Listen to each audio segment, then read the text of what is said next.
Good morning everybody. सभी को बहुत नमस्कार। क्या हाल चाल है भाई सब बच्चों के? क्लास शुरू हो गई आपकी?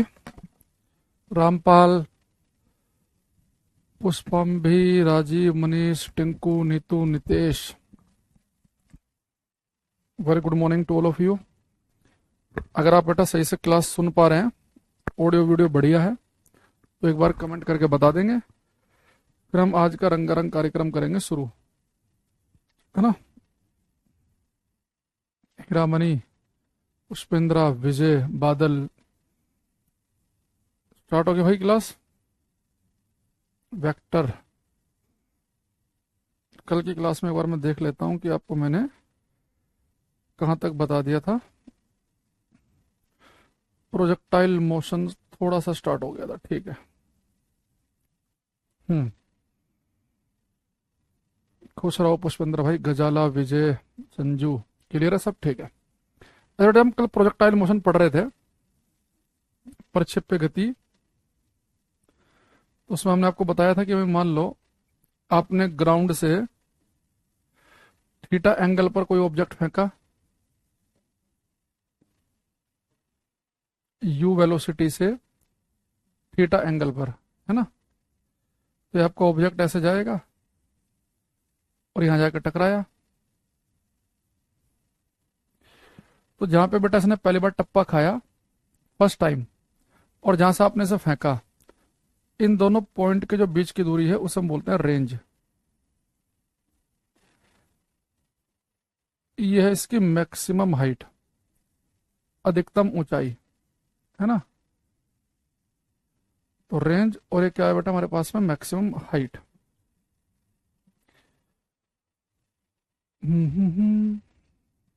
चलो, अब ये जो हमें बेटा रेंज मिली, इसका फॉर्मूला हम कल की क्लास में लिख चुके हैं। अगर आपको याद हो, u square sine 2 theta by जी।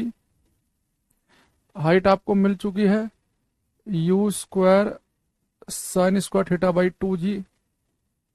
और कितना समय से लगेगा, कितने समय तक ये उड़ेगा? 2u sin θ/g। ये तीन बातें हमने पढ़ी, ठीक है। रेंज, हाइट और टाइम पीरियड, है ना। अब आज की क्लास में पहला क्वेश्चन पूछ रहा हूं आपसे, बहुत ध्यान से आपको बताना, इंपॉर्टेंट क्वेश्चन है। मुझे पता है कि बहुत सारे बच्चे गलत करने वाले हैं, पहले से मैं आपको आगाह कर रहा हूं, तो थोड़ा सोचना जल्दी से, एकदम जो मन में पहले ही आंसर आ जाए ना, समझ जाना हो तो गलती है, ठीक है। गफ्फार करो ये। बेटा क्वेश्चन मेरा ये है, आपने बेटा एक ऑब्जेक्ट को यू वेलोसिटी से थीटा एंगल में फेंका, तो ये ऑब्जेक्ट ऊपर जा रहा है, जा रहा है, जा रहा है, जा रहा है, जा रहा है, जा रहा है। बेटा जैसे ही ऑब्जेक्ट अपनी मैक्सिमम हाइट पर पहुंचेगा, तो यहाँ पर इसकी स्पीड कितनी हो जाएगी? अगर किसी ऑब्जेक्ट को यू वेलोसिटी से थीटा एंगल पर फेंकेंगे, तो मैक्सिमम हाइट पर इसकी वेलोसिटी, इसका वेग क्या होगा, ये आपको बताना है। हम्म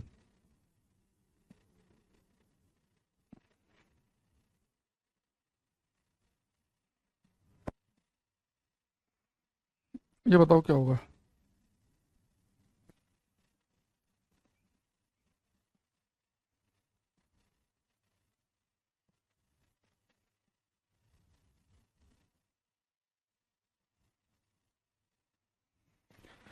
पुष्पेंद्र भाई गलत हो गया, है ना। इतना आगाह करने का, इतना बताने का कुछ फायदा तो हुआ नहीं।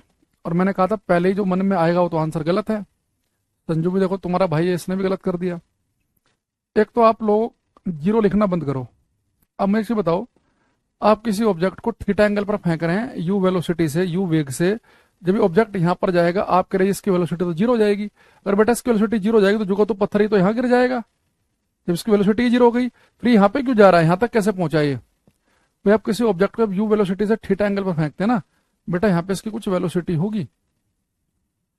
कि जब आप मैक्सिमम हाइट पर, अधिकतम ऊंचाई पर, जो आप ये वेलोसिटी जीरो पढ़ते हो ना, वो पता कब होती है? जब किसी वस्तु को हम सीधे ऊपर फेंकें। मान लो कि मेरे पास में कोई ऑब्जेक्ट है,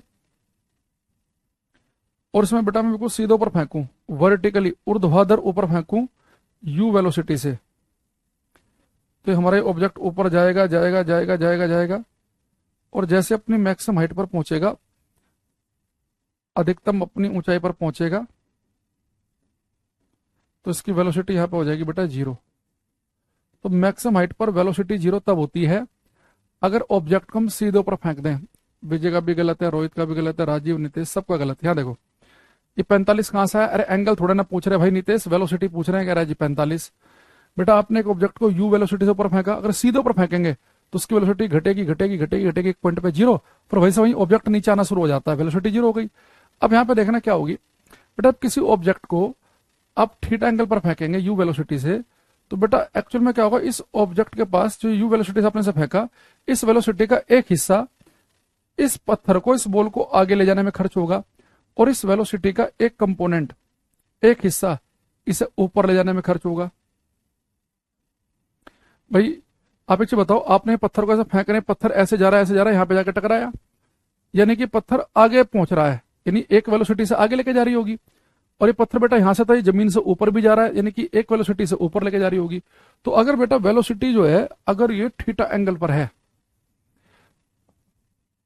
तो अभी तक जब हम पढ़ रहे थे उन सब में क्या था, हमारा ऑब्जेक्ट जो है एक ही डायरेक्शन में भागता था, एक स्ट्रेट लाइन में, तो उसकी जो वेलोसिटी थी वो सारी की सारी जो वेलोसिटी है उसे एक ही डायरेक्शन में ले जाने में यूज हो रही थी। लेकिन यहाँ बेटा आप जब वेलोसिटी किसी थीटा एंगल पर हो तो इस वेलोसिटी के दो कंपोनेंट बनेंगे, एक आगे वाला इसे हम बोलते हैं हॉरिजॉन्टल कंपोनेंट, क्षैतिज घटक, और एक होता है वर्टिकल कंपोनेंट, ऊर्ध्वाधर घटक।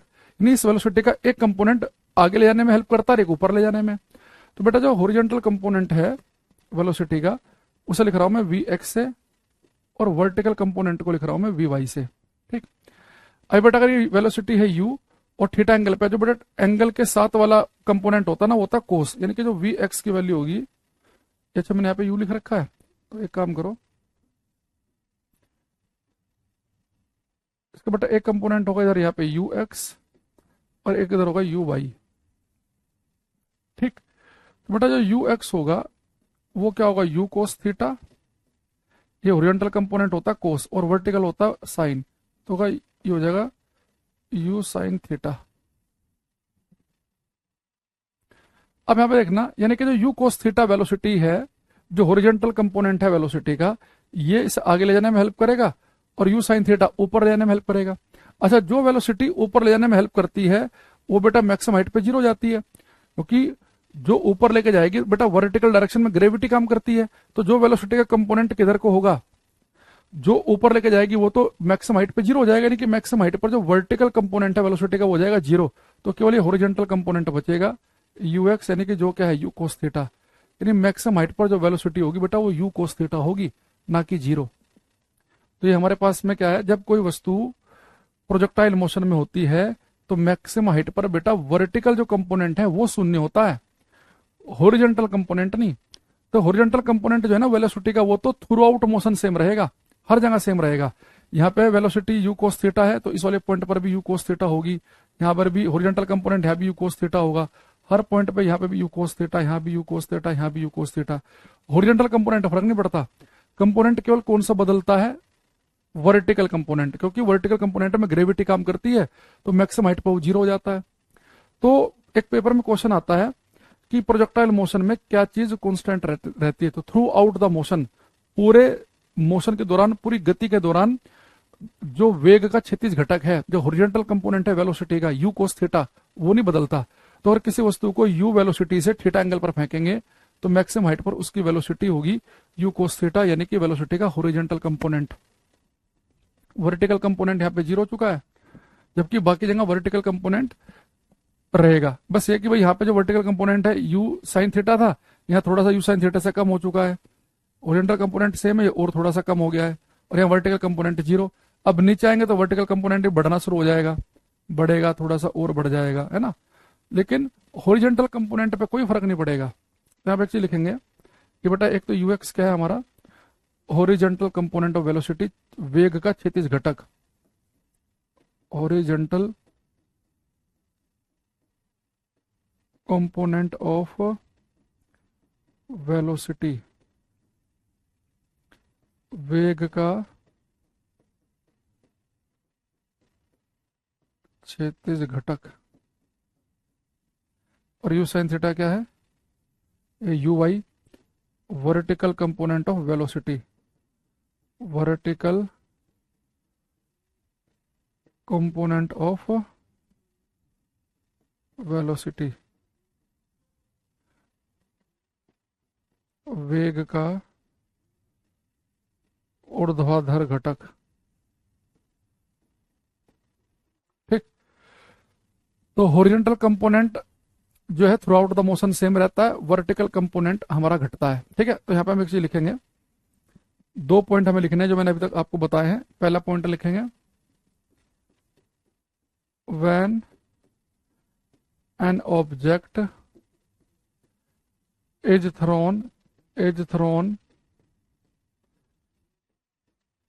at an angle theta, when an object is thrown at an angle theta with velocity u, comma, at maximum height,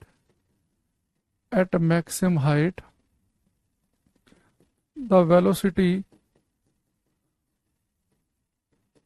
of this object at maximum height, the velocity of this object becomes u cos theta. Hindi में लिखेंगे, जब किसी वस्तु को u वेग से theta कोण पर फेंका जाता है, जब किसी वस्तु को u वेग से थीटा कोण पर फेंका जाता है, जब किसी वस्तु को u वेग से थीटा कोण पर फेंका जाता है, तो अधिकतम ऊंचाई पर वस्तु का वेग u कोस थीटा हो जाता है। तो अधिकतम ऊंचाई पर वस्तु का वेग u कोस थीटा हो जाता है। जब किसी वस्तु को थीटा कोण पर u वेग से फेंका जाता है तो अधिकतम ऊंचाई पर वस्तु का वेग u कोस थीटा हो जाता है। सेकंड लिखेंगे, इन प्रोजेक्टाइल मोशन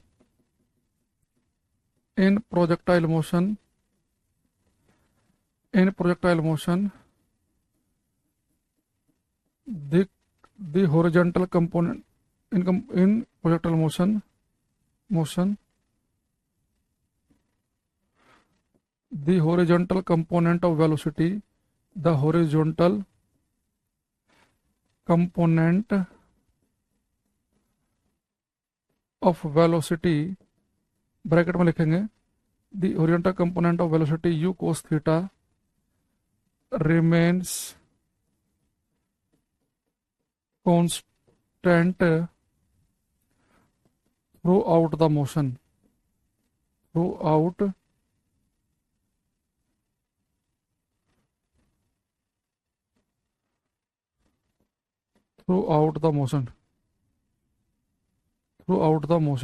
हिंदी में लिखेंगे, प्रक्षेप्य गति में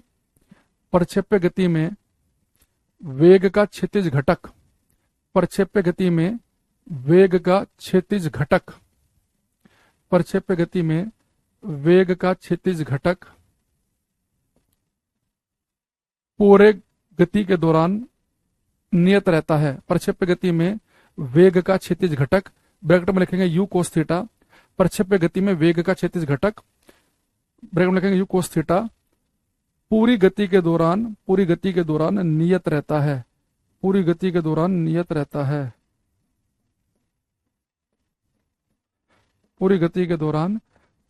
तो बेटा हॉरिजॉन्टल कंपोनेंट पे कोई फर्क नहीं पड़ेगा। तो मुझे बताओ कि दोनों बातें आपको समझ में क्यों आई कि नहीं आई?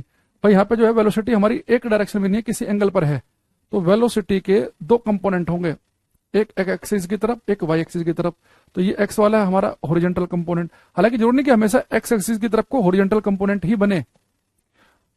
हॉरिजॉन्टल कंपोनेंट समझो जो थीटा के साथ वाला होगा वो हॉरिजॉन्टल कंपोनेंट होगा। ये तुम रट्टा मार लो कि जो हॉरिजॉन्टल कंपोनेंट जो है वो एक्स एक्सिस के डायरेक्शन में ही होता है, जरूरी नहीं है ऐसा। भाई मान लो मैं यहाँ पे ऐसे ले लूं, है ना, मैं बोल दूं कि भाई ये कोई v है थीटा एंगल पे, तो अब यहाँ पे अगर इसे 2 कंपोनेंट में आप तोड़ेंगे तो एक कंपोनेंट होगा थीटा के साथ वाला, एक थीटा से दूर वाला। तो थीटा के साथ वाला होगा कोस, तो ये बन जाएगा v कोस थीटा, और दूर वाला बन जाएगा v साइन थीटा। अब यहाँ देखो एक्स एक्सिस में तो साइन आ गया और वाई में कोस आ गया। तो आपको एक्चुअल में ध्यान रखना है कि जो थीटा के साथ में वो कोस होगा और एक कौन सा होगा बेटा हमारा साइन। तो जो हॉरिजॉन्टल कंपोनेंट है, क्योंकि इस हॉरिजॉन्टल कंपोनेंट जो है इसमें नहीं, दोबारा से नहीं बता सकते भाई, शुरू से क्लास देखो नहीं तो। ज्यादा होशियार मत बनो। 11:15 की क्लास में 11:15 बजे आओ, 11:30 बजे आओगे, 15 मिनट बाकी बच्चों की बड़ी कीमती है जो टाइम से आए, है ना। तो ये क्वेश्चन करना ही कि दोबारा बता दो 15 मिनट का, अपने आप में बाकी बच्चों की बेइज्जती करने वाली बात है ना, जो समय से आ रहे हैं। तो आपने क्या किया बेटा, ये जो यू वेलोसिटी से आपने किसी ऑब्जेक्ट को फेंका थीटा एंगल पर, तो मैंने कहा कि इस वेलोसिटी के दो कंपोनेंट है, एक हॉरिजॉन्टल एक वर्टिकल। अब जो वर्टिकल डायरेक्शन में क्या है कि एक्सेलरेशन ड्यू टू ग्रेविटी भी है। वर्टिकल डायरेक्शन में क्या है कि जो कंपोनेंट वर्टिकल डायरेक्शन में वेलोसिटी का, वो कांस्टेंट नहीं रह सकता, क्योंकि ग्रेविटी क्या करती है, जो चीज वर्टिकल डायरेक्शन में ऊपर नीचे जा रही है, ग्रेविटी ऊपर जा रही वस्तु की वेलोसिटी कम करती है और नीचे आती की बढ़ाती है। लेकिन हॉरिजॉन्टल कंपोनेंट में तो कोई एक्सेलरेशन है ही नहीं इसे रोकने के लिए, ऐसे बढ़ाने के लिए। तो जब कोई वस्तु प्रोजेक्टाइल मोशन में होती है तो उसके जो हॉरिजॉन्टल कंपोनेंट होता है वेलोसिटी का, वो हर पॉइंट पे बिल्कुल सेम रहता है। तो हॉरिजॉन्टल कंपोनेंट में कोई चेंज नहीं आएगा। चेंज किस में आएगा, वर्टिकल कंपोनेंट में। और जो वर्टिकल कंपोनेंट है और वो मैक्सिमम हाइट पे तो कितना हो जाता है, 0। अच्छा, दूसरी चीज अब एक बार समझना और ध्यान से। एक हमारे पास में बेटा सरफेस से हमने क्या किया, यू वेलोसिटी से ऑब्जेक्ट फेंका थीटा एंगल पे, ये जा रहा यहां पे पहुंचा। अच्छा, मान लो कि टी समय के बाद मुझे पता करना है कि टी टाइम के बाद में भाई यहाँ पे अगर horizontal component you cos theta था और यहाँ पे ये वर्टिकल क्या था बेटा, यू साइन थीटा। लेकिन टाइम टी के बाद में हॉरिजॉन्टल कंपोनेंट तो सेम ही रहेगा, लेकिन वर्टिकल कंपोनेंट कितना रह जाएगा घट के, अगर आपको ये पता करना हो। After time T, after time T, after time T, the horizontal and vertical component of velocity, T समय के बाद वेग का क्षैतिज और ऊर्ध्वाधर घटक बताना आपको क्या होगा। समय टी के बाद वेग का क्षैतिज और ऊर्ध्वाधर घटक क्या होगा, और ऊर्ध्वाधर घटक। तो बेटा एक तो आपको बताना है कि मान लो यहां से आपने एक ऑब्जेक्ट को यू वेलोसिटी से फेंका, तो टी समय के बाद में जो हॉरिजॉन्टल कंपोनेंट है वेलोसिटी का वो कितना होगा और वर्टिकल कंपोनेंट कितना होगा, ये बताएंगे। आप कहेंगे सर हॉरिजॉन्टल कंपोनेंट तो बदलता ही नहीं है। फेंकते समय वेग का जो हॉरिजॉन्टल कंपोनेंट है यू कोस थीटा, तो आपने कहा कि थ्रू आउट द मोशन क्षैतिज घटक, हॉरिजॉन्टल कंपोनेंट में तो कोई चेंज नहीं आएगा। तो आफ्टर टाइम टी बेटा क्या होगा, टाइम एट टाइम 0, अगर मैं टाइम 0 की बात करूं शुरुआत की, at time t equal to 0 पे, तो जो हॉरिजॉन्टल कंपोनेंट है वो यू कोस थीटा है और वर्टिकल कंपोनेंट है यू साइन थीटा। और टी समय के बाद क्या होगा, after time T, after time T, T समय के बाद क्या होगा, आप कहेंगे सर हॉरिजॉन्टल कंपोनेंट तो वही का वही रहेगा, वर्टिकल में चेंज आएगा। हॉरिजॉन्टल तो वही रहेगा, you cos theta he, vertical बदल जाएगा। अब बेटा देखो वर्टिकल कंपोनेंट कितना होगा ये बताओ। तो आपको पता ही है, अगर आपको टी समय के बाद वेलोसिटी चेक करनी है तो हमें पता ना कि v इक्वल टू क्या होता है, u प्लस ए टी। तो टी समय के बाद बेटा आपको वेलोसिटी निकालनी है ना। तो वर्टिकल कंपोनेंट निकालना है टी समय के बाद। इनिशियल वेलोसिटी कितनी थी, u साइन थीटा, टाइम 0 पर। तो जो वर्टिकल कंपोनेंट की जो इनिशियल वेलोसिटी है, देखो आपको भाई टी समय के बाद में वेलोसिटी का क्या निकालना है, वर्टिकल कंपोनेंट। तो इनिशियल वेलोसिटी भी तो वर्टिकल कंपोनेंट वाली लेनी पड़ेगी, ठीक। अब देखो आपको टी समय के बाद में पता करना है कि जो वर्टिकल कंपोनेंट है वेलोसिटी का, यू साइन थीटा से घटके कितना रह जाएगा। तो बेटा इनिशियली कितनी थी, यू साइन थीटा। जब कोई चीज ऊपर जाती है तो उसका एक्सेलरेशन होता है जी और ये टाइम है टी। तो वर्टिकल कंपोनेंट बेटा यू साइन थीटा नहीं रहेगा। तो जो वर्टिकल कंपोनेंट है वेलोसिटी का, ओरिएंटल तो यू कोस थीटा का यू कोस थीटा ही रहेगा, लेकिन वर्टिकल कंपोनेंट घटेगा, यानी कि यू साइन थीटा में से कुछ घटना चाहिए। तो वर्टिकल कंपोनेंट जो है वो you sine theta minus G T के बराबर रह जाएगा। तो ये झुका तो वही है जो शुरुआत में था, और ये बेचारा यू साइन थीटा से घट के माइनस जी टी के बराबर हो गया है। तो हमें क्या पता चल गया है, अगर हम आज की क्लास यहाँ शुरुआत से देखें, हमने क्या देखा कि जब कोई वस्तु प्रोजेक्टाइल मोशन में है, कोई वस्तु प्रक्षेप्य गति में है, तो अगर उसे यू वेग से थीटा कोण पर हम फेंकते हैं तो हम क्या कर सकते हैं, उसके दो कंपोनेंट कर सकते हैं वेलोसिटी के। एक होगा horizontal you cos theta, vertical you sine theta. तो होरिजेंटल याद रखो कभी नहीं बदलेगा, हमेशा सेम रहेगा।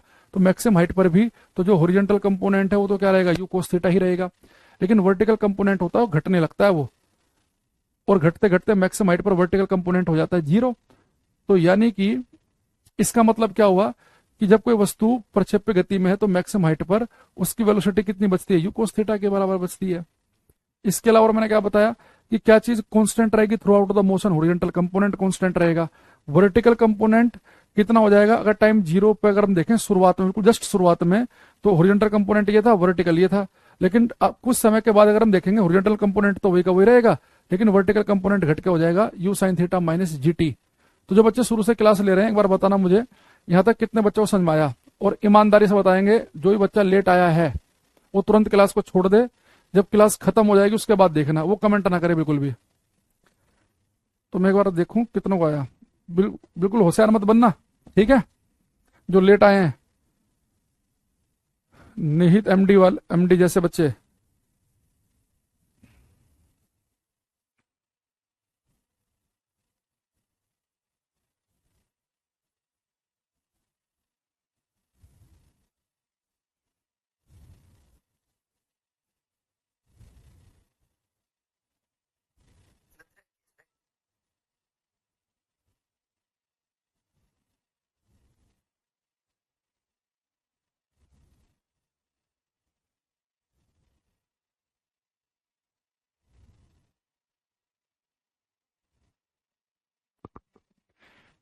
विजय, टिंकू, नीतीश, प्रवेंदु। लास्ट पॉइंट बेटा मैंने बताया, देखो अब आपने यहां से जब ये ऑब्जेक्ट फेंका यू वेलोसिटी से, नीतीश भाई इसका horizontal component you cos theta है, वर्टिकल है यू साइन थीटा। तो अगर मैं ओरिजेंटल डायरेक्शन देखूं, यानी कि एक्स डायरेक्शन को अगर मैं देखूं, अगर मैं आपसे बोलूं कि भाई एक चीज बताओ मुझे, जो एक्स डायरेक्शन है, एक्स डायरेक्शन है ना जिसमें ओरिजेंटल कंपोनेंट है हमारा एक्स डायरेक्शन में, तो आपको पता है कि बेटा एक्स डायरेक्शन में क्या है, होरिजेंटल कंपोनेंट है वेलोसिटी का। तो होरिजेंटल कंपोनेंट में तो कोई फर्क पड़ेगा नहीं, क्योंकि वर्टिकली कंपोनेंट फर्क पड़ता है। क्योंकि ग्रेविटी क्या करती है, जो वस्तु ऊपर जा रही होती है उसकी स्पीड घटा रही होती है, नीचे वाली की बढ़ा रही होती है ग्रेविटी, ये तो हम पढ़ चुके हैं पहले ही। तो होरिजेंटल कंपोनेंट पे कोई फर्क नहीं पड़ेगा। तो एक्स डायरेक्शन में जो वेलोसिटी है वो शुरुआत में अगर यू कोस थीटा थी, तो आफ्टर टाइम टी भी वो यू कोस थीटा की यू कोस थीटा ही रहेगी। तो शुरुआत में भी टाइम जीरो पे यू कोस थीटा थी, तो वो समय टी के बाद भी यू कोस थीटा रहेगी। लेकिन देखो अगर अब मैं वर्टिकल डायरेक्शन की बात करूं, अगर मैं वाई डायरेक्शन की बात करूं, तो वाई डायरेक्शन में शुरुआत की वेलोसिटी तो यू साइन थीटा है। तो वाई डायरेक्शन में इनिशियल वेलोसिटी कितनी है आपकी, आप कहेंगे सर यू साइन थीटा। आपको टी टाइम के बाद में वेलोसिटी बतानी है, तो फाइनल वेलोसिटी का फॉर्मूला क्या होता है, v equal to u plus a t होता है फाइनल वेलोसिटी का। तो अगर आपको बेटा वाई डायरेक्शन में आपको टी समय के बाद वेलोसिटी पता करनी है कितनी है, तो वाई डायरेक्शन में आपको फाइनल वेलोसिटी पता करनी है, तो इनिशियल वेलोसिटी भी तो वाई डायरेक्शन वाली ही लेनी पड़ेगी। तो वाई डायरेक्शन में इनिशियल वेलोसिटी कितनी है हमारे पास, यू साइन थीटा। जब कोई चीज ऊपर की तरफ जाती है तो मैंने कहा था उसका एक्सेलरेशन माइनस जी के बराबर लेते हैं, और टाइम तो टी है ही, क्योंकि टी टाइम के बाद हमें पता करना है। तो वर्टिकल डायरेक्शन में शुरुआत की वेलोसिटी तो यू साइन थीटा है, लेकिन कुछ समय के बाद ये वर्टिकल डायरेक्शन में जो वेलोसिटी आएगी वो यू साइन थीटा ना रहकर you sine theta minus G T हो जाएगी। ये बताया मैंने, कुछ और बताया ही नहीं है। अच्छा एक चीज और देखते हैं,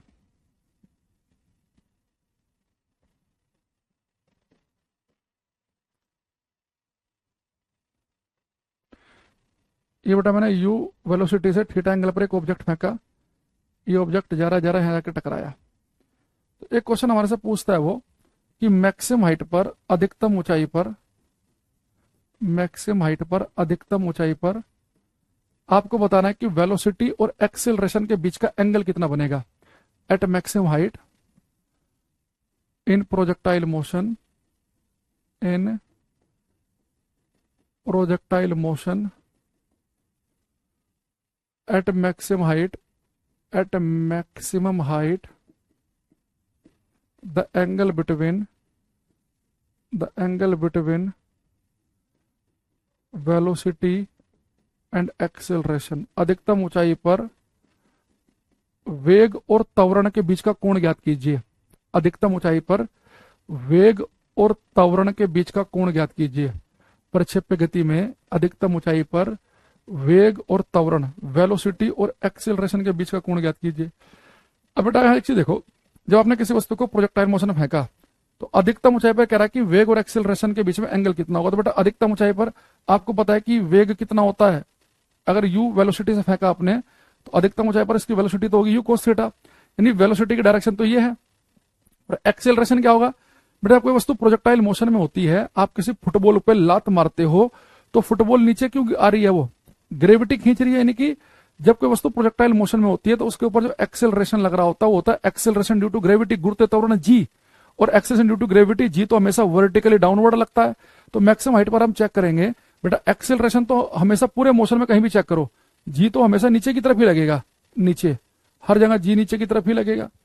अब मैक्सिमम हाइट पर अगर हम चेक करें तो वेलोसिटी बेटा क्या हमारी इस डायरेक्शन में है u cos थीटा, और एक्सेलरेशन जो है वो है g इस डायरेक्शन में, तो दोनों के बीच का एंगल कितना बनेगा 90 डिग्री।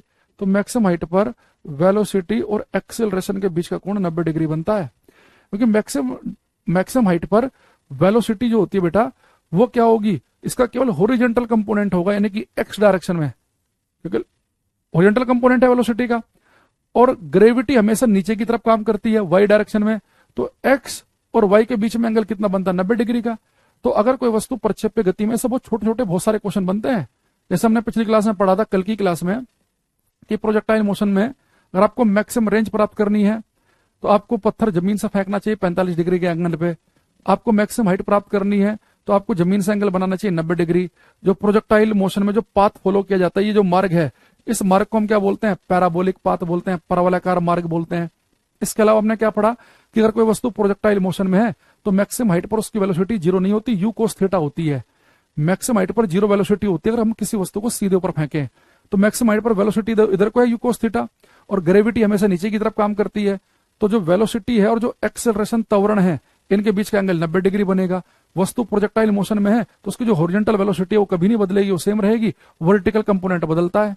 तो अभी u sin थीटा है शुरुआत में, तो t समय के बाद u sin थीटा ना रहकर u sin theta minus gt के बराबर हो जाता है। ये बातें तो बताई आपको अभी तक मैंने, है ना।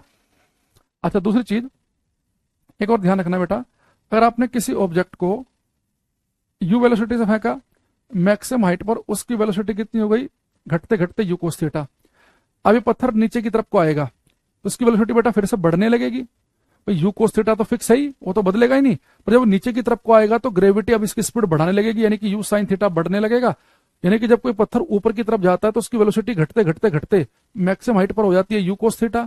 जब वो नीचे की तरफ आएगा तो उसकी वेलोसिटी बेटा बढ़ते बढ़ते बढ़ते बढ़ते फिर से u हो जाएगी, जैसे वो जमीन पर टकराने वाला होगा। यानी किसी भी ऑब्जेक्ट को आप जितनी वेलोसिटी से फेंकते हैं वो ठीक उसी वेलोसिटी से जमीन पर आके टकराता है, जिस एंगल पर फेंकते हैं वो ठीक उसी एंगल पर जमीन से आके टकराता है। तो किसी वस्तु को जितने वेग से और जिस एंगल पर फेंका जाता है वो उतने ही वेग और उतने ही एंगल से जमीन पर आके टकराएगा। तो यहां पे एक चीज लिखेंगे हम, एनी ऑब्जेक्ट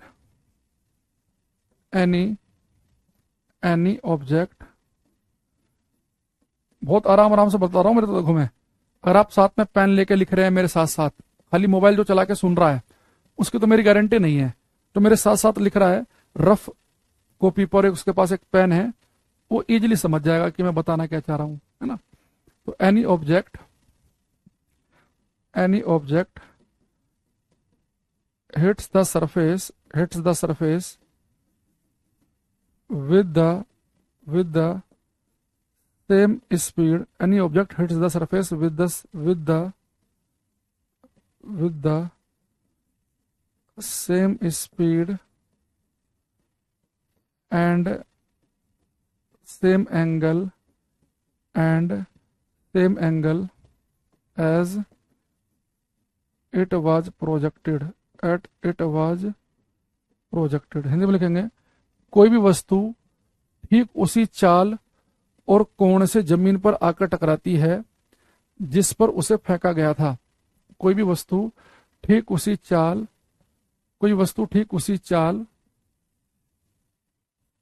कोई वस्तु ठीक उसी चाल और कोण से जमीन पर आकर टकराती है जिस पर उसे फेंका गया था, जिस पर उसे फेंका गया था। आगे बात समझ में? अच्छा, अब एक मैं बड़े से क्वेश्चन पूछता हूं आपसे।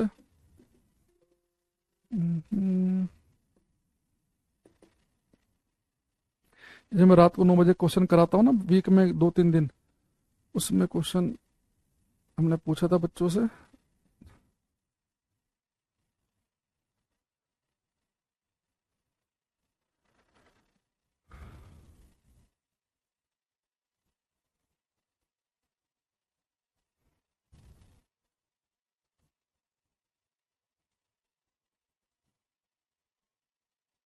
ये क्वेश्चन करेगा बेटा कोई बच्चा? फिर ट्राई करो, देखते कौन करेगा।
बेटा थोड़ा दिमाग लगाना है, जैसे आप सोच रहे हो ना वैसा नहीं होगा क्वेश्चन।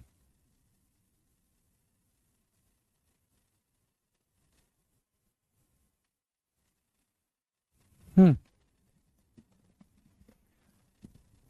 पिंकू जिया,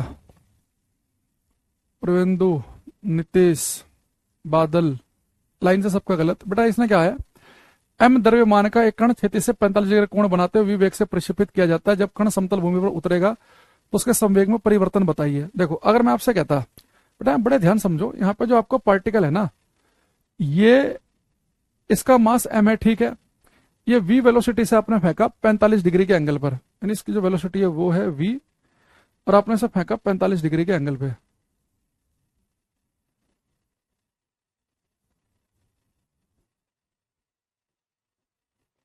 तो कुछ ऐसे जाके यहां टकराएगा, ठीक। अब मुझे एक चीज बताओ भाई, अगर ये पार्टिकल बेटा मेरा एक सीधी रेखा में जा रहा होता, सीधी रेखा में, इसका मास m है और वेलोसिटी v है, और टकराने के बाद में ये ठीक इसी डायरेक्शन में वापस आ जाता v वेलोसिटी से ही, तो फिर तो आप इसके मोमेंटम में चेंज बड़े आराम से बता सकते थे। मोमेंटम में चेंज क्या होता है, final momentum minus initial momentum. बेटा फाइनल मोमेंटम कैसे निकालेंगे, मोमेंटम होता है मास इंटू वेलोसिटी, मास इंटू वेलोसिटी। बेटा फाइनल मोमेंटम v वेलोसिटी से वापस आ रहा है, तो फाइनल मोमेंटम कितना हो गया, मास इंटू वेलोसिटी। अब इनिशियल मास इंटू वेलोसिटी। मुझे एक चीज बताओ भाई, वेलोसिटी एक वेक्टर क्वांटिटी है, अगर ये वाली डायरेक्शन को आप पॉजिटिव लेंगे तो बेटा इधर वाली को नेगेटिव लेना पड़ेगा, या मैंने इस वाली को पॉजिटिव ले लिया तो इस वाली को नेगेटिव लेना पड़ेगा, क्योंकि वेलोसिटी तो वेक्टर क्वांटिटी है। तो यहाँ पे मुझे रखना पड़ेगा mv, तो मेरा हो जाएगा mv प्लस mv, तो 2mv आ जाएगा। तो ये जो बहुत सारे बच्चे 2mv बता रहे हैं, ये तब होता अगर कोई पार्टिकल एक सीधी रेखा में चल रहा होता।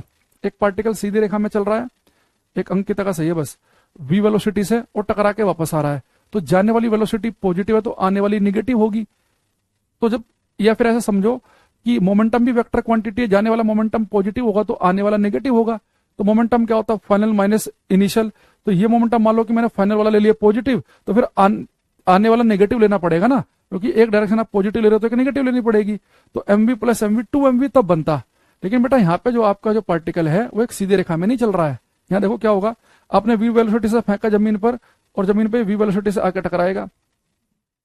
भाई ये जो पॉजिटिव डायरेक्शन या नेगेटिव आप लेते हो, मैंने कहा था ये केवल तभी ले सकते हैं आप, याद करो मैंने बताया था आपसे कि आप डिस्प्लेसमेंट पॉजिटिव है कि नेगेटिव है, वेलोसिटी पॉजिटिव है कि नेगेटिव है, केवल तभी लेंगे अगर आप एक स्ट्रेट लाइन में चल रहे हो, क्योंकि स्ट्रेट लाइन में तो दो डायरेक्शन हो सकती है, यहाँ ये डायरेक्शन ये है और यहाँ को ये है, इसमें क्या पॉजिटिव क्या नेगेटिव, ऐसे कैसे ले लोगे। अब यहाँ देखो, अब एक बात समझो, कोई ऑब्जेक्ट जितनी आप वेलोसिटी से फेंक रहे हैं, जितनी स्पीड से फेंक रहे हैं और जिस एंगल पर फेंक रहे हैं उसी से आकर टकराएगा। अब यहाँ पे एक बात समझना, अगर मैं यहाँ पे जो वेलोसिटी है इसके दो कंपोनेंट कर लूं, तो हॉरिजॉन्टल डायरेक्शन में कंपोनेंट बनता है वी कोस थीटा, तो यहाँ पे बनेगा ये वी कोस 45 और ये बनेगा हमारा यहाँ पे वी साइन 45। ऐसे बेटा ये वी से टकराएगा सेम एंगल पे, ये क्या बनेगा हमारा एंगल के साथ वाला वी कोस 45 और ये बनेगा हमारा वी साइन 45। और आप यहाँ पे देख भी लो, जो हॉरिजॉन्टल कंपोनेंट है ना, यहाँ पे भी वी कोस 45 और यहाँ भी वी कोस 45 है और डायरेक्शन भी सेम है, लेकिन वर्टिकल कंपोनेंट यहाँ वी साइन 45 है, यहाँ वी साइन 45 है। अब बेटा मुझे मोमेंटम में चेंज निकालना है। अगर मैं वेलोसिटी के मेरे दो कंपोनेंट कर लिए मैंने, एक कर लिया हॉरिजॉन्टल डायरेक्शन में, कर लिया वर्टिकल में। अगर मैं एक्स डायरेक्शन की बात करूं तो एक्स डायरेक्शन में तो बेटा मोमेंटम में जो चेंज आएगा वो आएगा 0, क्योंकि एक्स डायरेक्शन में इनिशियल वेलोसिटी वी कोस 45 है और फाइनल भी वी कोस 45 है, दोनों के डायरेक्शन भी सेम है। तो अगर इसका मोमेंटम पॉजिटिव है तो इसका भी पॉजिटिव ही होगा, तो फाइनल माइनस इनिशियल, तो फाइनल में से जब इनिशियल घटाएंगे तो फाइनल पॉजिटिव, माइनस इनिशियल भी पॉजिटिव था, तो फाइनल अगर पॉजिटिव है और माइनस के बाद जब इनिशियल पॉजिटिव होगा तो माइनस माइनस करके 0 हो जाएगा। वो तो समझ रहा ना बात को भाई, आप ये समझो एक्स डायरेक्शन में क्या है, मोमेंटम में चेंज निकालना, फाइनल मोमेंटम इनिशियल मोमेंटम। तो मोमेंटम क्या होता है, मास इंटू वेलोसिटी, तो फाइनल वेलोसिटी कितनी है वी कोस 45, इनिशियल मोमेंटम निकालेंगे मास इंटू वेलोसिटी, इनिशियल भी कितनी है वी कोस 45। अब यहाँ पे तो ऐसा नहीं है कि भाई ये अगर वेलोसिटी पॉजिटिव है तो ये भी तो पॉजिटिव, दोनों की डायरेक्शन सेम है, तो एक्स डायरेक्शन में तो बेटा कितना हो जाएगा हमारा 0, मोमेंटम में चेंज 0। लेकिन बेटा वाई डायरेक्शन में मोमेंटम में चेंज 0 नहीं होगा, क्योंकि यहाँ पे वाई डायरेक्शन में इनिशियल वेलोसिटी भले वी साइन 45 है और फाइनल भी वी साइन 45 है, पर ये दोनों बिल्कुल अपोजिट डायरेक्शन में है। अब ये देखो सीधा ऊपर अगर पॉजिटिव डायरेक्शन ले रहे हैं तो सीधा नीचे वाली क्या लेंगे, माइनस की लेंगे। तो यहाँ पे अगर हम दिखाएंगे वाई डायरेक्शन में मोमेंटम में चेंज, तो कैसे निकालेंगे, final momentum minus initial momentum, final momentum mass into velocity, तो फाइनल वेलोसिटी कितनी है वाई डायरेक्शन में V sine 45 minus initial momentum mass into velocity. अगर आपने ये वाली वेलोसिटी को पॉजिटिव लिया तो फिर ये वाली को नेगेटिव लेना पड़ेगा, तो माइनस वी साइन 45, तो माइनस माइनस हो जाएगा प्लस, तो हो जाएगा मेरे पास M V sine 45 plus M V sine 45, यानी कि 2 एम वी साइन 45, और साइन 45 की वैल्यू होती है 1/√2। इसे हम सोल्व करेंगे तो अंडर√2 mv आंसर आ जाएगा। तो अंडर√2 mv यानी कि सी ऑप्शन जिसका है उसका ठीक है, बाकी सबका गलत है। ये बेटा वेलोसिटी के साथ प्लस माइनस का नाटक केवल तभी क्या करो अगर ऑब्जेक्ट केवल आपको एक्स डायरेक्शन में ही आगे पीछे चलता हुआ दिखे या वाई में ही ऊपर नीचे एक ही डायरेक्शन हो। ये नहीं कि आप सोचोगे हाँ सर जी यहाँ ये वाली वेलोसिटी आपने लेके बैठ गए पॉजिटिव और ये वाली लेके बैठ गए नेगेटिव, ये पॉजिटिव और नेगेटिव, तो फाइनल में सब इनिशियल करेंगे तो जैसे यहां की तरह कर दिया 2 mv बताने लग गए। वो एक ही डायरेक्शन के लिए ठीक है कि आप एक्स में गए थे आगे और फिर एक्स में ही पीछे आ गए, या आप वाई में ऊपर गए और वाई में ही नीचे आ गए। तो जब आप प्रोजेक्टाइल मोशन करते हो तो बेटा आपको वेलोसिटी को दो कंपोनेंट में डिवाइड करना पड़ता है। एक्स डायरेक्शन में जो वेलोसिटी है उसके साथ दिक्कत क्या है, ना तो उसका मैग्नीट्यूड बदल रहा ना ही उसकी डायरेक्शन बदल रही। तो ये वाली जो वेलोसिटी है ना इसकी डायरेक्शन बदली और ना ही इसका क्या बदला बेटा, वैल्यू बदली, ना इसकी डायरेक्शन। तो फाइनल मोमेंटम भी अगर पॉजिटिव है तो इनिशियल भी पॉजिटिव है, तो जितना पॉजिटिव इनिशियल है उतना ही फाइनल भी है, तो फाइनल में से इनिशियल घट के 0 आ जाएगा। लेकिन यहाँ पे क्या होगा, ठीक है ये वी साइन 45 है, ये भी फाइनल वी साइन 45 ही है, लेकिन अगर ये पॉजिटिव है तो ये नेगेटिव, या ये पॉजिटिव है तो ये नेगेटिव। आगे बात समझ में, बढ़िया। चलो आपको एक और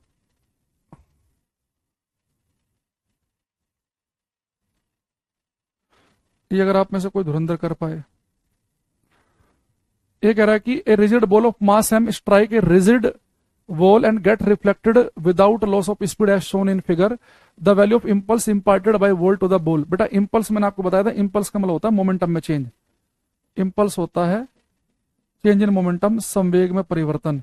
इस क्वेश्चन में आपसे मोमेंटम में कितना चेंज होगा ये पूछ रहा है कि मोमेंटम में क्या चेंज होगा। देखो यहाँ बेटा एक ऑब्जेक्ट है, ये m मास का है, v वेलोसिटी से गया और टकरा के वापस आया, तो यहाँ पे आप ये नहीं कर सकते कि इसकी वेलोसिटी पॉजिटिव ले ली तो इसकी नेगेटिव ले ली। वो काम केवल कब होता है, ऑब्जेक्ट केवल या तो एक्स डायरेक्शन में आगे पीछे दिखे या वाई में ही ऊपर नीचे दिखे। कभी यहाँ पे भी कर दो ये, तो आप समझ गए होंगे कि सर यहाँ पे भी हमें क्या करना पड़ेगा, फिर इसे वेलोसिटी को दो कंपोनेंट में तोड़ना पड़ेगा, हॉरिजॉन्टल और वर्टिकल। ऐसे यहाँ पर भी दो कंपोनेंट में तोड़ेंगे, हॉरिजॉन्टल और वर्टिकल। और ये वाला करो, सभी सब बच्चे ट्राई करेंगे। सब हाथ में पेन और रफ कॉपी लेके करेंगे।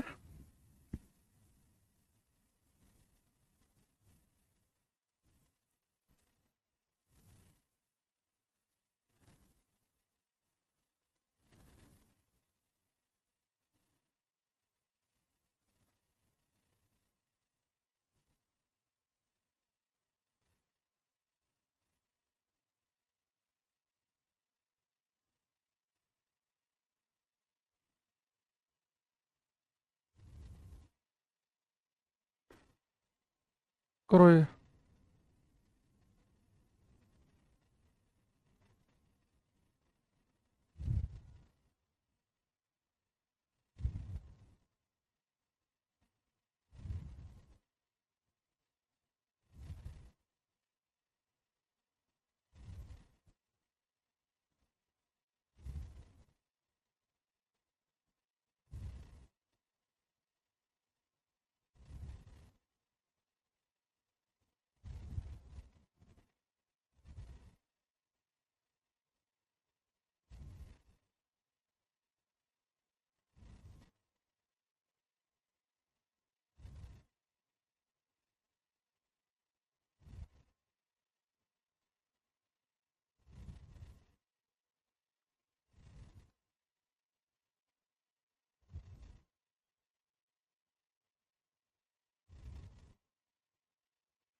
रामपाल, नीतीश, सतीश कुछ आंसर आ रहे हैं। सतीश का गलत दिख रहा है, नीतीश का भी गलत लग रहा है, रामपाल का सही है। देखो बेटा मुझे एक चीज बताओ, सबसे पहले आपको पता है कि इस वेलोसिटी के दो कंपोनेंट करेंगे, तो बहुत सारे बच्चे थोड़ा सा हल्का सा फंस जाते हैं।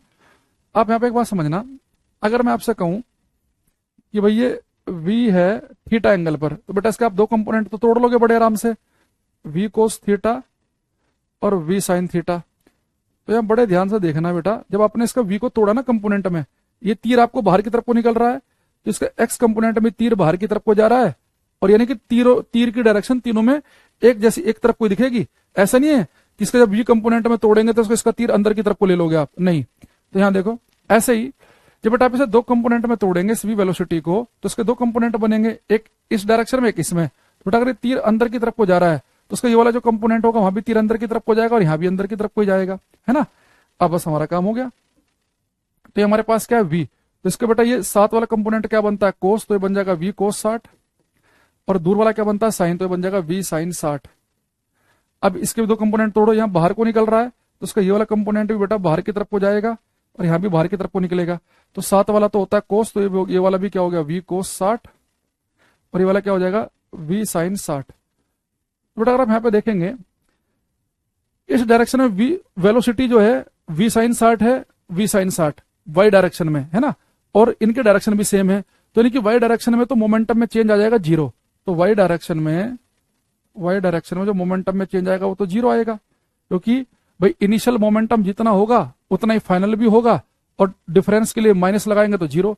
लेकिन अगर आप यहाँ पे देखें इस x डायरेक्शन में, बेटा ये वाला v कोस 60 इस डायरेक्शन में है और ये वाला v कोस 60 इस वाली डायरेक्शन में है। तो यहाँ अगर मैं जब x डायरेक्शन की बात करूंगा, x डायरेक्शन की, तो मोमेंटम में चेंज कैसे निकलता है, final momentum minus initial momentum. तो final momentum mass into final velocity कितनी, v कोस 60 माइनस, अगर बेटा आपने ये वाली वेलोसिटी, अगर आपने ये वाली वेलोसिटी को पॉजिटिव लिया तो ये वाली को नेगेटिव लेना पड़ेगा, तो माइनस v कोस 60, तो हो जाएगा हमारे पास 2mv कोस 60। 2mv कोस 60 की वैल्यू होती है 1/2, तो यहाँ पे मोमेंटम में चेंज आएगा खाली mv, यानी कि बी करेक्ट आंसर है इसका। ठीक है, तो देखो हो क्या रहा है, जब कभी भी मोमेंटम में चेंज आपसे पूछे और वेलोसिटी आपकी कुछ एंगल पर हो, तो आप उस वेलोसिटी को कंपोनेंट में तोड़ लेंगे। तो यहाँ पे जो v था ये, तो बेटा एक कंपोनेंट ये बना v कोस 60 और ये बना v साइन 60, ये वापस गई तो एक बना हमारे पास v cos 60, एक बना v sin 60। तो y डायरेक्शन में यहाँ पर वेलोसिटी जो है वो सेम भी है और डायरेक्शन भी सेम है, तो यहाँ पे तो मोमेंटम में चेंज 0 आ जाएगा। लेकिन x डायरेक्शन में एक वेलोसिटी ये है और एक इधर को है, तो अगर एक वेलोसिटी पॉजिटिव है तो एक नेगेटिव है, तो फाइनल मोमेंटम में सब इनिशियल मोमेंटम निकालेंगे।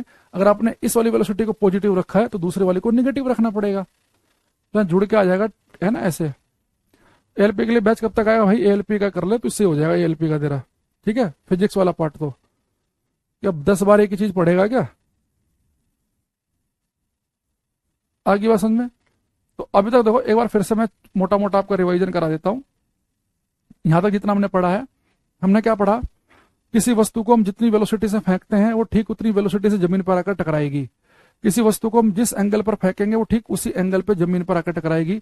तो जिस कोण पर और जिस वेलोसिटी से फेंकते हैं ठीक उसी कोण और उसी वेलोसिटी से वस्तु जमीन पर आकर टकराती है ना।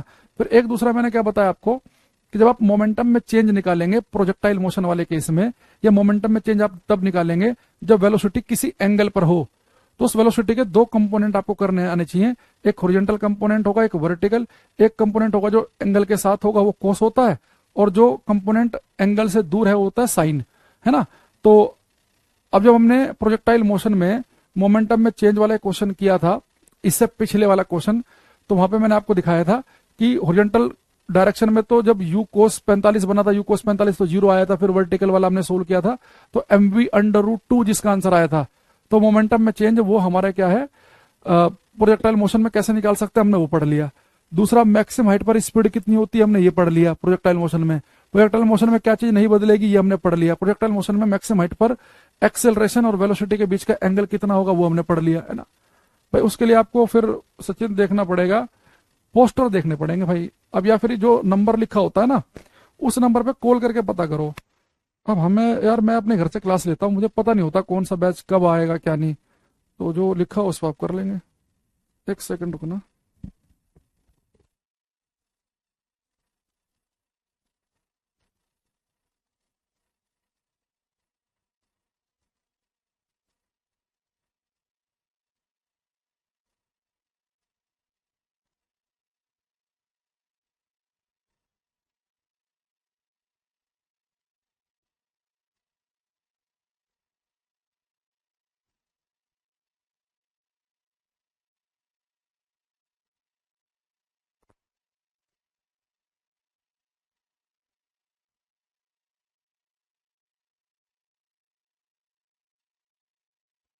हम्म एक बीपीएससी टीचर का ऐसे में काम आएगा। अरे बीपीएससी वाले टीचर वाला जो पेपर जो इसकी कह रहे हो ना, ट्री जो हुआ भी हुए 2 पेपर हो गया है, जितना हम पढ़ा रहे हैं उसका अगर आधा भी पूछ लें तो बहुत बड़ी बात है वो, ठीक है।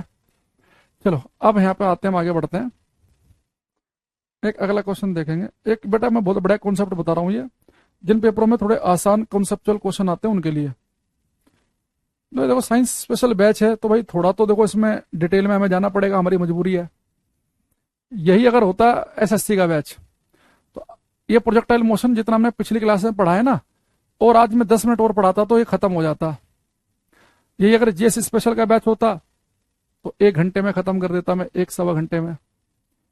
और यही अब साइंस स्पेशल का बैच है, भाई थोड़ा समय लगेगा डिटेल में पढ़ना इसमें हमें। अब यहाँ देखो, ये बेटा ये जो आपको रेंज मिलती है ये, और जो आपको हाइट मिलती है ये, इनके मैंने आपको अलग अलग फॉर्मूले तो बता दिए हैं, दोनों के अलग अलग, है ना। लेकिन इस रेंज और हाइट का कंबाइंड फॉर्मूला भी है जो बड़े काम का है। इवन उसे एसएससी जैसे एग्जाम में भी क्वेश्चन आ रखा है तो समझेंगे।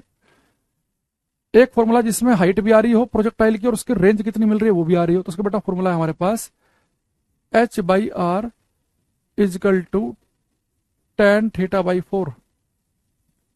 ऐसे याद रखना, हरियाणा रोडवेज HR है ना, Haryana roadways h/r is equal to tan θ/4। ये फॉर्मूला में याद रखना है जब प्रोजेक्टाइल की हाइट और रेंज दोनों की अगर एक साथ बात की जाए तो आप इस फॉर्मूले से निकाल सकते हैं। अब यहां उसने क्वेश्चन पूछा क्या, इस फॉर्मूले को हम कैसे अप्लाई कर सकते हैं। पेपर में बड़ा एक प्यारा क्वेश्चन आया, उसने कहा कि किसी प्रोजेक्टाइल को हम किस एंगल पर फेंकें, किसी प्रोजेक्टाइल को हम किस एंगल पर फेंकें कि जो हमें रेंज मिली है और जो हमें हाइट मिली है वो दोनों बराबर आए। तो रेंज और हाइट दोनों बराबर आए, इसके लिए हमें प्रोजेक्टाइल को किस एंगल पर फेंकना पड़ेगा। यानी अगर मैं चाह रहा हूं कि जैसे मैंने कोई फुटबॉल ली, ठीक है, मैंने एक फुटबॉल ली और उस फुटबॉल को मैंने एक लात मारी, है ना, फुटबॉल पे लात मारी, वो फुटबॉल जा रही है, जा रही जा रही, जमीन पे जाकर टक्कर मारी उसने।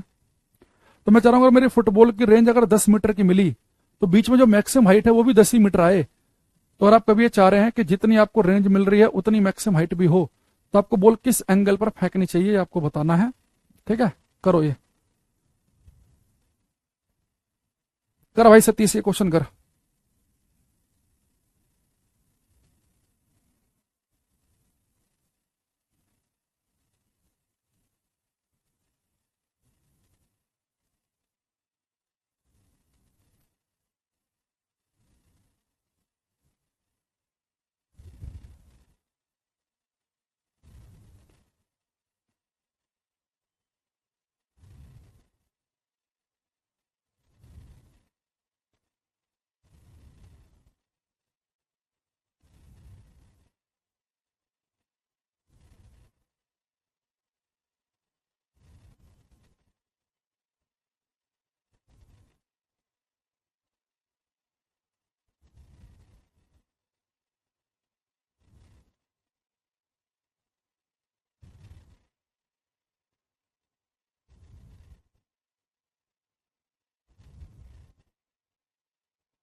हम्म, रामपाल ने बड़ा अच्छा आंसर दिया। देखो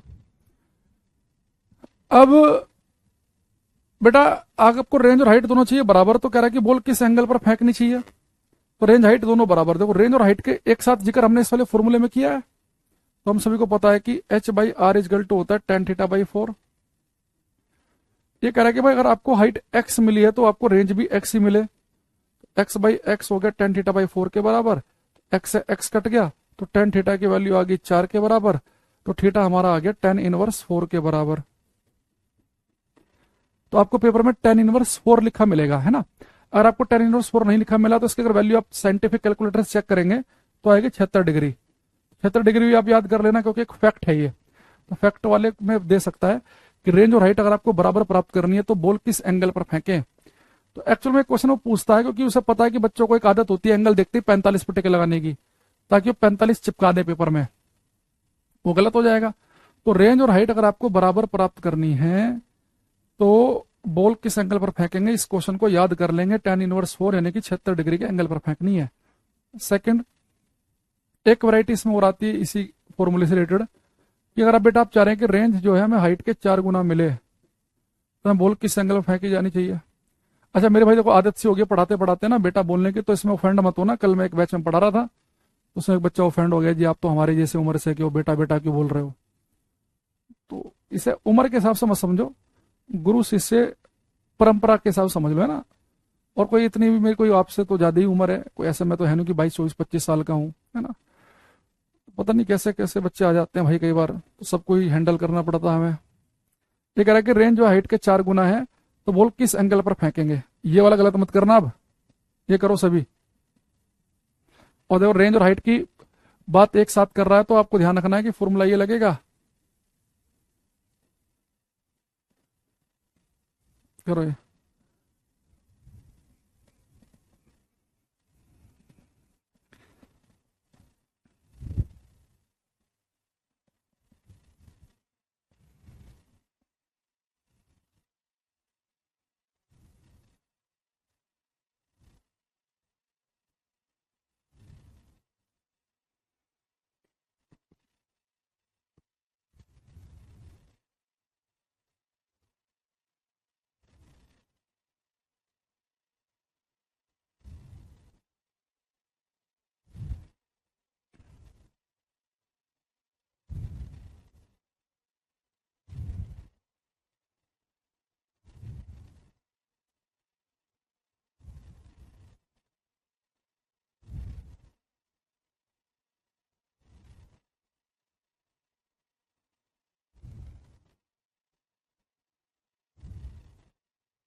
कुछ आंसर मेरे पास में आए हैं।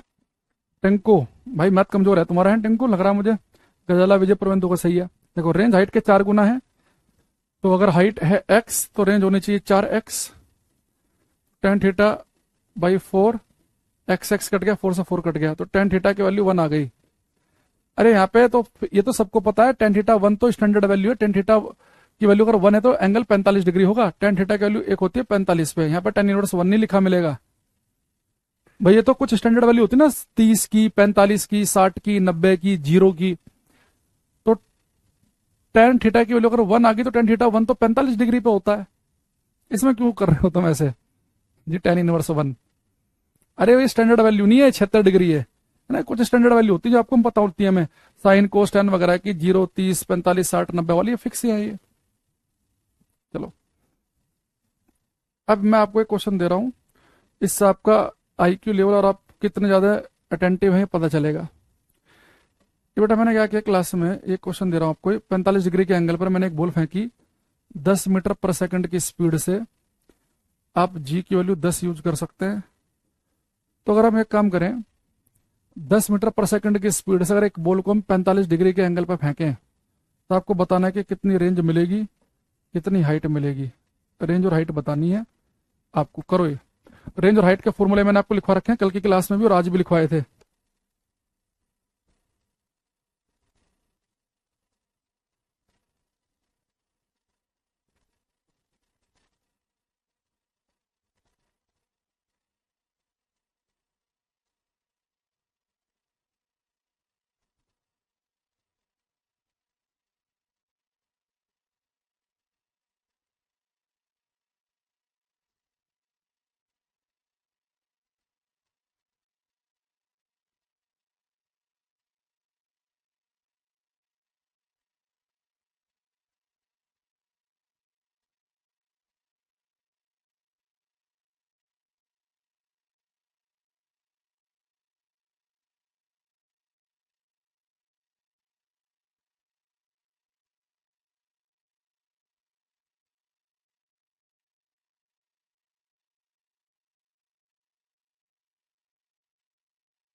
देखो बेटा, रेंज और हाइट का फॉर्मूला मैंने आपको लिखवा रखा है।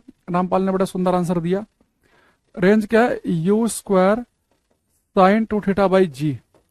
यू की वैल्यू कितनी है, 10 का स्क्वायर हो जाएगा 100, साइन 2 थीटा की वैल्यू कितनी है 45, जी की वैल्यू ले ली है 10, साइन 45 दूनी 90, एक हो जाएगा, तो बेटा रेंज आ गई 10 मीटर। अब देखो मैंने क्वेश्चन क्यों पूछा, जैसे रेंज 10 मीटर आई तो आपको हाइट जो है वो अलग से सोल्व नहीं करनी। सोल्व अभी मैंने आपको बताया था कि अगर हम बॉल को 45 डिग्री के एंगल पे फेंकें तो रेंज हाइट के 4 गुना होती है। तो अब अपने आप से हाइट को लिख देंगे 2.5 मीटर। तो जो बच्चा 5 मीटर लिख रहा है, दोनों को 10 लिख रहा है, यानी उनका बिल्कुल गलत है। भाई मुझे एक बात बताओ कि अभी हमने पिछले क्वेश्चन में आपको क्या बताया कि अगर बॉल 45 डिग्री के एंगल पर फेंके जाए तो रेंज हाइट के 4 गुना होती है। तो आपको डायरेक्ट बस एक चीज निकालनी है, अगर हाइट निकालनी है तो रेंज 4 गुना कर दो, और रेंज निकाल लिए तो हाइट उसको 1/4 कर दो।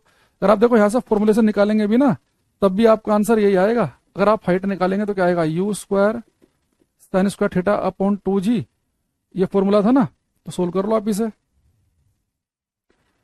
तो यू की वैल्यू कितनी है, 10, 10 का स्क्वायर हो जाएगा 100, साइन स्क्वायर 45, जी की वैल्यू है 10, तो 0 से गया 0, 2 पंजे 10, साइन 45 होता है 1/√2, और साइन का स्क्वायर है तो उसका भी कर देंगे, तो 5/2 यानी कितना आ गया, 2.5 मीटर आ गया।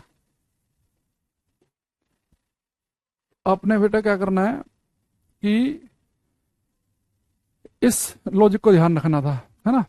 अच्छा एक क्वेश्चन आप और बताएंगे मुझे अभी।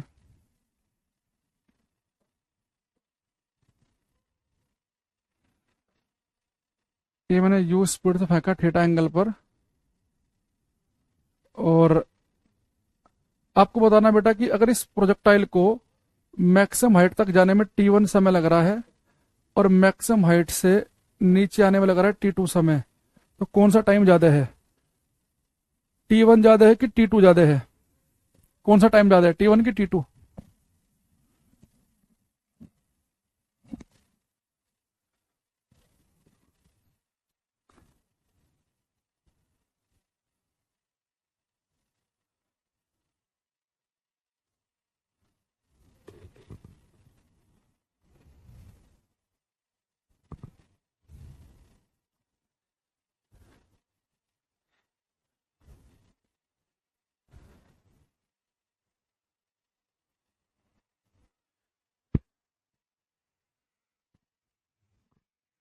मेरे को सही लिख रहे हैं नितिन नायडू, दोनों बेटा बराबर, दोनों इक्वल। देखो, किसी प्रोजेक्टाइल को बेटा जितना समय लगता है ऊपर जाने में, ठीक उतना ही लगता है नीचे आने में, दोनों टाइम बराबर है ये। T1 को हम बोलते हैं टाइम ऑफ असेंट, ऊपर जाने का समय, टाइम ऑफ असेंट, ऊपर जाने का समय। और T2 को बोलते हैं टाइम ऑफ डिसेंट, नीचे आने का समय। तो लिखेंगे प्रक्षेप्य को जितना समय ऊपर जाने में लगता है, प्रक्षेप्य को जितना समय ऊपर जाने में लगता है, ठीक उतना ही समय नीचे आने में भी लगता है। Time of ascent time of descent के बराबर होता है। तो बेटा ऊपर जाने में जो समय लगता है T1, यानी कि T1 का मतलब टाइम ऑफ असेंट, ये होता है U sin थीटा बाई जी। तो अगर कोई पूछ ले कि प्रक्षेप्य को ऊपर जाने में कितना समय लगेगा, U sin थीटा बाई जी, नीचे आने में भी कितना समय लगेगा, बराबर U sin थीटा बाई जी। अच्छा, ये बेटा ऊपर जाने का समय है और ये नीचे आने का समय है, तो टोटल टाइम क्या बन जाएगा, वो बन जाएगा टाइम ऑफ फ्लाइट, उड़ियन काल। भाई उड़ियन काल क्या होगा, टाइम का फ्लाइट का टाइम क्या होगा, भाई ऊपर जाने में जितना समय लगा प्लस नीचे आने में जितना समय लगा। तो अगर मैं इन दोनों को जोड़ दूं तो बन जाएगा T। तो T का मतलब है यहाँ पे टाइम ऑफ फ्लाइट, उड़ियन काल, टाइम ऑफ फ्लाइट, उड़ियन काल। और ये बेटा किसके बराबर होगा, दोनों को जोड़ेंगे तो 2U sin थीटा बाई जी बनेगा, और ये फॉर्मूला मैंने आपको पहले लिखवाया था, है ना। तो टाइम ऑफ फ्लाइट में क्या होता है, ऊपर जाने का समय प्लस नीचे आने का समय, दोनों समय होते हैं, ऊपर जाने का भी और नीचे आने का भी, ठीक है। तो अगर ऊपर जाने में लग रहे हैं 3 सेकंड तो नीचे आने में लगेंगे 3 सेकंड, तो टोटल हो गया 6। तो अगर पेपर में खाली ये पूछे कि प्रोजेक्टाइल को मैक्सिमम हाइट तक जाने में कितना समय लगता है, तो U sin थीटा बाई जी ही निकालेंगे। मैक्सिमम हाइट से नीचे आने में कितना समय लगता है, U sin थीटा बाई जी। लेकिन टाइम ऑफ फ्लाइट टोटल समय पूछेगा तो फिर हम बताएंगे 2U sin थीटा बाई जी के बराबर, ठीक है। तो आज इतने रखते हैं, हम नेक्स्ट क्लास में इसे खत्म कर लेंगे आप अगले 20 मिनट में, और फिर उसके बाद हम शुरू करेंगे वर्क पावर एनर्जी, बहुत इंपॉर्टेंट चैप्टर, कार्य शक्ति और ऊर्जा, ठीक है। तो उसके लिए हम नेक्स्ट क्लास में मिलेंगे, तब तक के लिए thank you, bye, take care everybody, bye everyone.